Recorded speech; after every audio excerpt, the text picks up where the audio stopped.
Let's talk about 5 ways to prevent tantrums before they start when you are in a really, really busy phase of life. So you know that things are going to be perhaps out of routine, or everything is just really busy, and you know that it's more likely that your child is going to have tantrums. Let's talk about the 5 things you can do to prevent the tantrums from starting and make them less intense if they do happen. So the first thing I want to talk about is the idea that our children have a window of bandwidth. So we all have this, right? It's basically like how much do I have left in the tank to deal with things not going my way?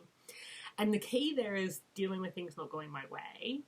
What we can do is get as much as we can to be going their way. So we're talking about getting enough sleep, which I know can be difficult when you're already in a busy time, but as much as we can, we want to make sure our kids get enough sleep.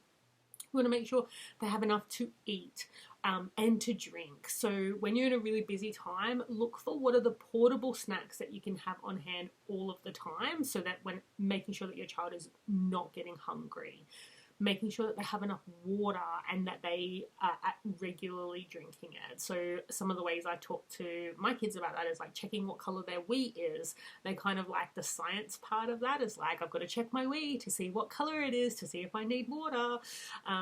So we're looking at those ways just to encourage them to get those, like just basically not being hungry or thirsty.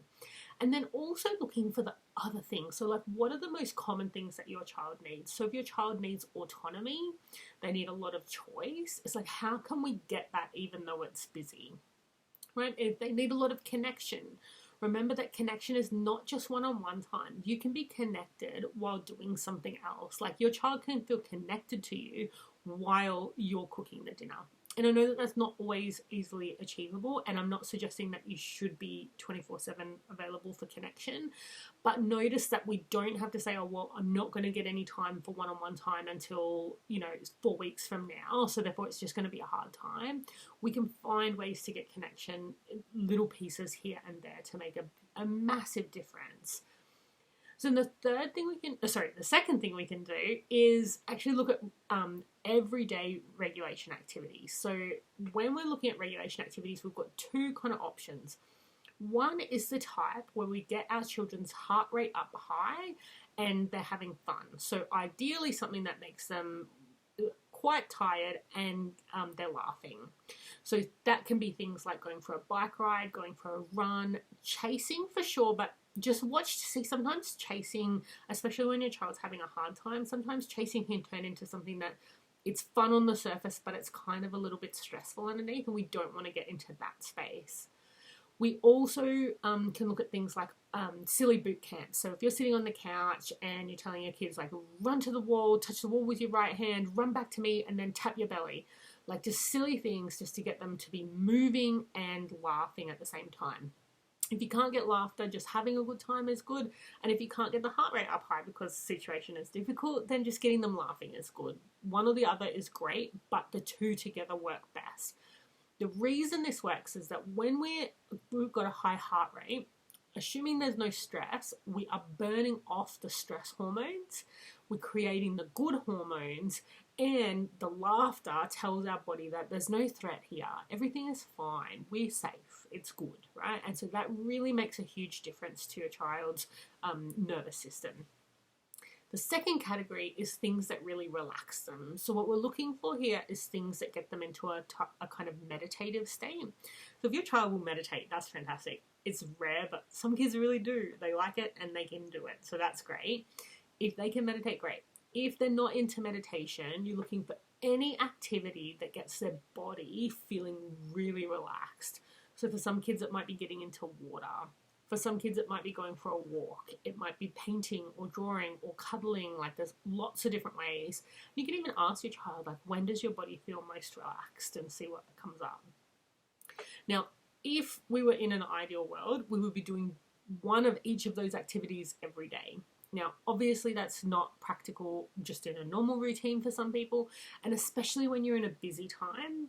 But if you notice, you might have some time where you need to be busy, but your child has free time, you can encourage them to do one of these activities. And some kids are better than others, or more skillful rather than better. Some kids are more skillful than others at doing things independently, but that you can certainly remind them that that's an option that they can have. Now, if you're in a busy time and you can't do it every day, as much as you can do is great. Honestly, if you can do it once a week, even if it's once a month, like whatever is achievable is good. We don't want to add to the stress of the situation by forcing an extra activity onto the to-do list. But if you can do it regularly, that will be really, really helpful. So the third thing, when we're in a really busy time, we want to give our kids as much advance notice as possible. So, and when I say as much advance notice, it's not necessarily a lot of time in advance. Some kids find that helpful and some don't. But at least just talking about the next thing we're going to do. So I need to finish this salad off, and then we're going to Nanny's house. Or I'm going to get you dressed, and then we're going to go for a walk, and then after the walk we would normally be going to daycare, but today we're packing the car to go to the coast, or whatever the activity is. You're just giving your child a chance. Sometimes that advanced notice just gets them a sense of predictability, that just because the routine is different doesn't mean that the predictability has to go away. For some kids, it's not enough that the routine is gone as a big deal. But for some kids, it really is enough just to talk about what the next thing is. For other kids, that idea of being told in advance, yes, it will bring up the big feelings that are going to happen about that activity, but it gives them a chance to kind of process it in advance rather than when you get there. So that can really help as well. I'm just giving them that advance notice, like tomorrow we're doing this, this afternoon we're doing this, the next thing we're going to do is do this. We just keep talking about what's happening next. Then the next thing we want to do is encourage your child to come to you. So if you're in a situation where you know they're more likely to have tantrums, so you might be going to a family gathering, you might be even just having a really, really busy week, and you know that you're not going to be as attuned to your child as you normally would be, and therefore they're more likely to get upset and then have a tantrum.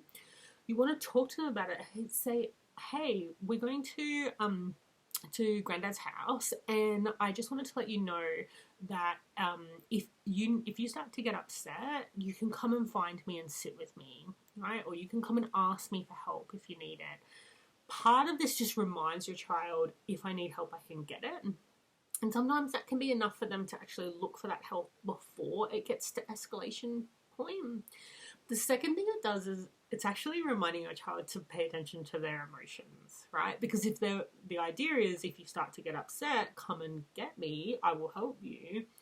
Well, then that requires you to notice if you're starting to get upset. And you can even talk to your child about, like, where, if you know what the signs are that they're going to get upset, so maybe they stamp their foot, maybe their fists clench, maybe they start to get this face on, whatever the sign is that you know of, or you can just ask your child, like, where do you feel it in your body when you're going to get upset?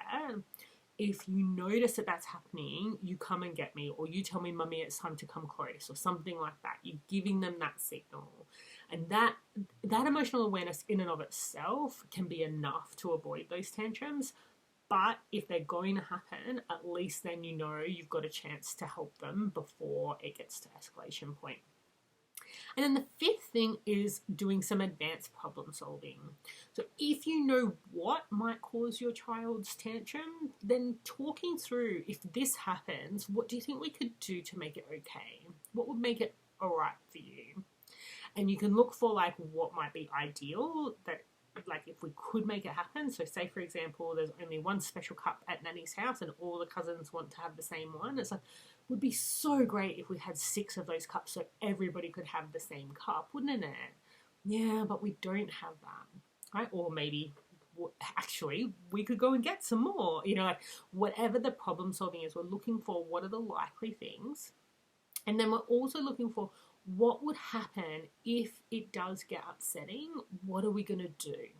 So you might say, so some kids, they do tantrum, but they're very uncomfortable about it. They might be very embarrassed about it. So you might say, look, if what we're going to do we're going to do this, this, and this to see if we can make sure that you don't get upset.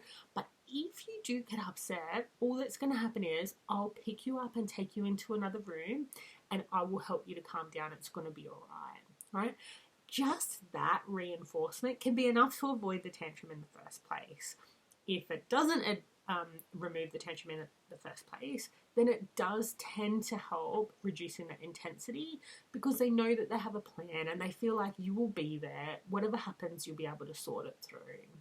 So I hope that has been helpful for you. I'll run through them from the beginning. So the first thing that we're going to do is to get as much as you can of their needs met. So what they're eating, drinking, they're getting enough sleep, if they need choice, connection, whatever it is that they need most frequently, we're going to try and get as much of that met for them so that they have as much bandwidth to be able to deal with the upsets.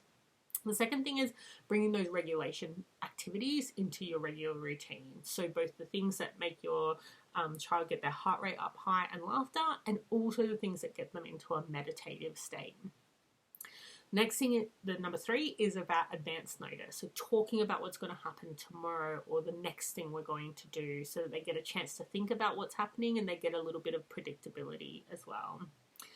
Then we can encourage them to come to you when they're getting upset so that that can help them to be aware of their emotions in the first place, but then also that they know to be able to come to you and get help before it gets to the overwhelm and the tantrum space. And the last thing is doing a little bit of that advanced problem solving. What is it that we can do to either remove the likely causes of a tantrum, or what will we do if you happen to get upset? How are we going to handle that so that it's okay for you? So I hope these have been helpful. That's 5 ways that you can try to avoid tantrums before they start when you're in a really, really busy phase.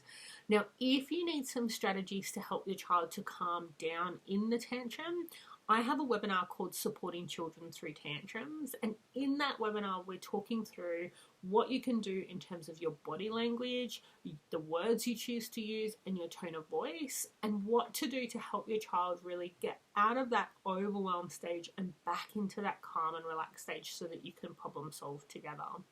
So if you'd like to see that webinar, the link is jodithornton.com/tantrums, and that will give you the recording of the webinar, and so that you can go through those strategies to really help your child, like basically be their safe space or be their calm in the storm.